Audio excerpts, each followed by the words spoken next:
Olá! Dando continuidade a mais um dos nossos vídeos da sequência que faz um casamento durar, dar certo, ser bom, né? Hoje eu quero falar com vocês sobre sexo descontraído e fidelidade. O sexo é uma parte que ocupa, é uma área do relacionamento que ocupa pouco tempo se você fizer uma comparação com as outras coisas que envolvem a nossa vida no nosso dia a dia. Mas ele é tão importante que ele funciona como se fosse o termômetro do casamento. Eu já vi casais que tiveram problemas em várias áreas, mas como eles conseguiam manter essa área agradável, saudável, eles acabavam rompendo em outras áreas. Isso não é uma regra que se aplica para todos, mas eu já experienciei isso com casais que eu acompanhei e que deu muito certo. Então, o sexo descontraído, ele envolve um monte de coisas na parte subjetiva das nossas emoções, mas ele envolve principalmente você ter intimidade, você ter a bondade de agradar o outro, cada um agradando o outro. Isso vai fazer com que o sexo seja agradável, prazeroso e descontraído. Sabe aquela coisa que funciona como se fosse a cereja do bolo? Se você tem nessas outras áreas que nós já falamos, companheirismo, afetividade, cooperação, respeito, o sexo funciona como se fosse uma coroação do relacionamento. E ele se torna bom, descontraído e agradável. Não é aquela coisa obrigatória. Não é aquela coisa como se fosse uma carta marcada. Não. Então, entra tudo isso. E para você, mulher que está me ouvindo, né? Nós mulheres, o sexo para nós ele funciona muito a partir daqui, a partir do que você pensa sobre você, do que você pensa sobre o outro e do que você pensa sobre o próprio ato sexual, né? Porque a baixa estima, a gente já sabe que o valor que você dá a você ou não atrapalha na área sexual, né? E o que você pensa também do seu marido ou o que você vivencia com ele também vai influenciar na área sexual. E o que você pensa sobre o próprio sexo. Por incrível que pareça, ainda hoje, nesta época de tantas liberdades, de tantos conhecimentos que estão aí, né? Nós estamos falando aqui, o conhecimento hoje está em toda parte. Nós ainda encontramos mulheres que têm muita dificuldade nessa área. E não só mulheres, homens também, tá?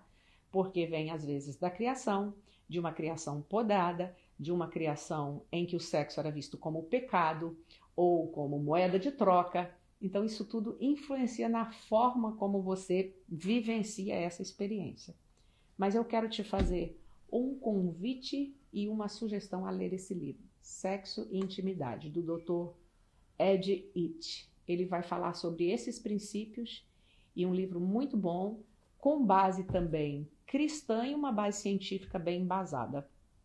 Leia. Tem vários outros, mas esse é um pouquinho mais antigo, mas eu gosto muito dele, tá? Por isso eu tô te indicando. Sexo e intimidade. E o outro ponto que eu queria falar com vocês é sobre a fidelidade. E quando nós falamos em fidelidade, nós pensamos logo no oposto, né? Infidelidade. Nossa mente já faz essa ligação, esse link, né? Em traição. E eu queria diferenciar para você traição de infidelidade. Traição pode ser toda vez que você vai lá, procura alguém, namora com alguém ou dorme com alguém que não seja o seu cônjuge. E a infidelidade? Fidelidade vai para um outro lado. É claro que toda traição tem infidelidade, mas nem toda infidelidade tem traição. O que é uma infidelidade? Infidelidade é não cumprir um combinado. E isso dentro de um casamento, dentro da instituição família, é fundamental e é essencial você cumprir os seus combinados. Entende? Às vezes a família faz um projeto, faz economia para poder comprar uma casa, vamos economizar aqui, vamos tirar isso, vamos tirar aquilo. E no final, quando alcança aquele objetivo, o marido ou a esposa gasta o dinheiro com aquilo que não havia sido combinado. Isso é uma forma de ser infiel. Você está deixando de cumprir algo que foi combinado. Isso vai redundar em muitas outras coisas nessa família, em muitos desajustes, certo? E já que nós estamos falando de fidelidade, nós temos hoje um índice de divórcio no nosso país, no mundial, mas no nosso país já ultrapassou 60% de todo mundo que casa vai se divorciar. E eu tenho certeza que você casa, quando você casa, você não casa pensando em divorciar. Mas não acontece simplesmente porque você pegou um contrato de casamento. Casamento é um trabalho diário, que, como eu falei no início, começa com a decisão. Eu vou permanecer casado. Se eu fosse mencionar aqui para você, não vou mencionar, mas eu teria uns 5 motivos e bem fortes, bem contundentes, assim, para dizer que eu tinha motivo para me divorciar. Mas eu falei, não vou fazer isso. Primeiro porque eu tenho um compromisso com Deus, com a palavra de Deus, e porque eu tenho armas e eu tenho vontade, força de vontade para fazer esse casamento dar certo. E foi, então fomos entrando dentro de tudo isso que eu estou falando para vocês. Conversa, diálogo, né, cooperação, mudança de mente, terapia, encontro de casais, tudo isso. Tudo isso tem no meu casamento, acho que é por isso que ele está durando 35 anos, né? Então isso é importante. Tem recursos. Casamento não dura simplesmente porque 2 pessoas fizeram um contrato no cartório. Não, isso é elementar. Então, a fidelidade é isso, cumprir os combinados.